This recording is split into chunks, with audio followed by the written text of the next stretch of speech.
Welcome back. Pakistan cricket board کے غبارے سے ہوا نکل رہی ہے اور آج یہ ہوا اس وقت نکلی جب سندھ ہائی کورٹ نے پاکستان کرکٹ بورڈ کو پابند کیا کہ وہ انضباطی کارروائی روکے اور اس کمیٹی کو معطل کیا جس کو پاکستان کرکٹ بورڈ نے نامزد کیا تھا شاہد آفریدی کے خلاف تحقیقات کرنے کے لیے۔ اس سے پہلے پاکستان کرکٹ بورڈ نے خود ہی شکایت درج کی تھی، خود ہی مقدمہ درج کیا تھا، خود ہی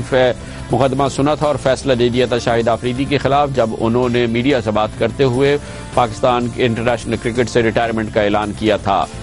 زبردست انتقامی کارروائی کرتے ہوئے پی سی بی نے شاہد آفریدی کے این او سی کو کینسل کر دیا تھا اور اس کے ساتھ ہی ان کا ہیمپشائر کاؤنٹی اور سری لنکن پریمیئر لیگ سے جو کانٹریکٹ تھا وہ خطرے میں پڑ گیا، جس کے جواب میں سندھ ہائی کورٹ سے رجوع کیا گیا اور آج سندھ ہائی کورٹ نے پاکستان کرکٹ بورڈ کو پابند کیا کہ وہ اس انضباطی کارروائی کو فوری طور پر روکے اور جون 9 کو سندھ ہائی کورٹ کے سامنے پیش ہو۔ پاکستان کرکٹ بورڈ کا کہنا یہ ہے کہ وہ سندھ ہائی کورٹ کے سامنے پیش ہوگی۔ آج شاہد آفریدی کا کیس پاکستان کے نامور وکیل جناب محمود مانڈوی والا نے بھی لڑا اور آج اس کیس کی تفصیلات بتاتے ہوئے کہا آپشنز تو سارے اوپن ہوتے ہیں، آپ ابھی تک تو کوئی ایکشن یہی ہے کہ پی سی بی کو ہم بار بار کہہ رہے ہیں کہ آپ اس کو بالکل ایک ڈیو پروسیس سے لے کے چلیں اور ایک سینسبلی اس کو ڈیل کریں۔ اگر آپشنز تو سارے کھلے ہوتے ہیں، آپ قانون کا دروازہ ظاہر سی باتیں کھٹکھٹائیں گے جب آپ کے پاس اور کوئی آلٹرنیٹیو نہیں رہے گا۔ اس موضوع پر ماہرانہ رائے حاصل کرتے ہیں۔ پاکستان کرکٹ بورڈ کے اپنے اختیارات جائز طور پہ استعمال کر رہا ہے، اس کے لیے لاہور میں ہمارے ساتھ موجود ہیں پاکستان کرکٹ بورڈ کے سابق چیئرمین جناب خالد محمود۔ بہت بہت شکریہ خالد محمود صاحب۔ اگر کوئی کھلاڑی ضوابط کی خلاف ورزی کرے، اگر کوئی کھلاڑی تنظیم کی اور نظم کی خلاف ورزی کرے تو بورڈ کے پاس اختیارات تو ہوتے ہیں، کیوں کہا جا رہا ہے کہ بورڈ پاکستان کرکٹ بورڈ شاہد آفریدی کے معاملے میں اپنے اختیارات سے تجاوز کر رہا ہے؟ ایسے معاملات ہوں تو کیا بورڈ کے پاس کوئی اختیار نہیں ہے؟ بورڈ کے پاس بالکل اختیار ہے، اس کا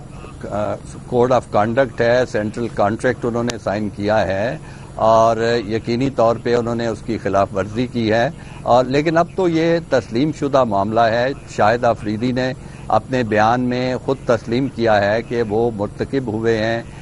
کوڈ آف کانڈکٹ کی خلاف ورزی کے، لیکن اس کے بعد وہ اپنا جرم تسلیم کرتے ہیں، الزام کو تسلیم کرتے ہیں، لیکن اب جو کچھ ان کے ساتھ ہو رہا ہے میں سمجھتا ہوں کہ اب وہ مظلوم کا ان کو حیثیت حاصل ہو چکی ہے، کیونکہ اتنی تیزی سے اور اتنی سخت قسم کی کارروائیاں ان کے خلاف کی گئی ہیں کہ جرم جو ہے، جرم کی حد سے سزا بہت زیادہ بڑھتی جا رہی ہے۔ 3 بڑے معاملات ان کے خلاف ہوئے ہیں، ان کو کپتانی سے ہٹا دیا گیا ہے، ان کا سینٹرل کانٹریکٹ جو ہے وہ منسوخ کر دیا گیا ہے، ان کو جو این او سی دیے گئے تھے وہ سارے واپس لے لیے گئے ہیں۔ لیکن خالد صاحب میرے علم میں نہیں ہے کہ کہیں شاہد آفریدی نے کہا ہو کہ وہ سینٹرل کانٹریکٹ کی خلاف ورزی کے مرتکب ہوئے ہیں اور وہ جرم کا اعتراف کرتے ہیں۔ انہوں نے تو یہ کہا ہے کہ مجھے برخاست کیا گیا تھا میڈیا کے ذریعے اور میرے خلاف کارروائی کی بات کی گئی تھی، میں نے استعفیٰ بھی میڈیا کے ذریعے دیا، اور یہ پہلی بار نہیں ہے، شاہد آفریدی سے پہلے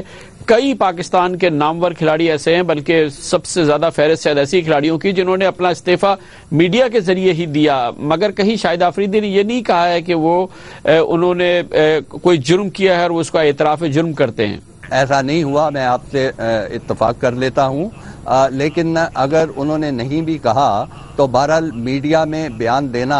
وہ کوڈ کی خلاف ورزی ہے۔ میں سمجھتا ہوں کہ ان کو کرکٹ بورڈ کے ساتھ معاملات طے کرنے چاہیے تھے، لیکن اس سے آگے کوئی زیادتی انہوں نے نہیں کی۔ اس کے بعد جتنی بھی زیادتی، جتنی بھی ناانصافی ہے وہ کرکٹ بورڈ کی طرف سے ہو رہی ہے، ان کو زیادہ سے زیادہ شو کاز نوٹس دے کے ان کو پورا موقع دینا چاہیے تھا کہ وہ اپنے موقف کو بیان کرتے، اپنا دفاع کر سکتے، اس کے بعد جو کارروائی ہونی تھی وہ ہونی چاہیے تھی۔ خالد صاحب اس میں یہی سب سے بڑا مسئلہ ہے کہ بورڈ نے خود ہی شکایت درج کرائی، خود ہی مقدمہ رن کیا اور خود ہی فیصلہ دے دیا، کیونکہ اس کے درمیان کوئی فاصلہ نہیں ہے کہ شاہد آفریدی نے اپنا ریٹائرمنٹ کا اعلان کیا اور بورڈ نے ان کا این او سی کینسل کر دیا، لیکن اس کے درمیان کوئی کارروائی کا کوئی وجود نہیں ہے۔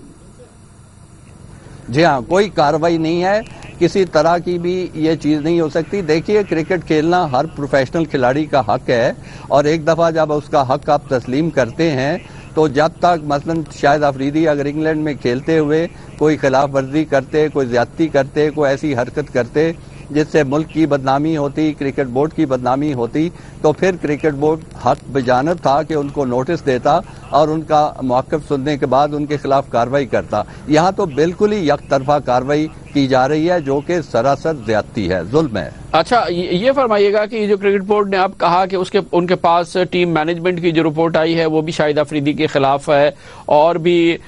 کیس پٹ اپ کر رہا ہے کرکٹ بورڈ، میڈیا میں بھی جا کے چیئرمین اعجاز بٹ نے بات کی ہے، اور اتنی بڑی سزا کیوں آپ کے خیال میں شاہد افریدی کو دی جا رہی ہے؟ کیونکہ گزشتہ ایک سال کے دوران پاکستانی کھلاڑیوں کے حوالے سے جو قصے اور جو باتیں اور جو چیزیں سامنے آئی ہیں اس پہ تو بورڈ کہیں موو کرتا نظر نہیں آیا، لیکن صرف شاہد افریدی کی کیوں گردن دبوچنے پہ لگا ہوا ہے؟ دیکھیے، شاہد افریدی کے خلاف جال تو تیار کیا جا رہا تھا اور اب سے نہیں ہے، ورلڈ کپ سے پہلے بھی آپ کو یاد ہوگا جبکہ شاہد افریدی کی کارکردگی خاصی اچھی تھی، ان کا جارحانہ مزاج جو ہے وہ اس قابل ہے کہ وہ لمیٹڈ اوور کرکٹ کے کپتانی کریں ٹیم کی، لیکن اس کے باوجود قوم کو انتظار کی لمبی سولی پہ لٹکایا گیا، اور یہ کافی دن بورڈ نے لیے یہ طے کرنے میں کہ شاہد افریدی ہی کپتان ہوں گے پاکستان ٹیم کے ورلڈ کپ میں یا مصباح الحق ہوں گے۔ مصباح الحق کا اور شاہد افریدی کا اس معاملے میں کوئی مقابلہ نہیں ہے۔ مصباح الحق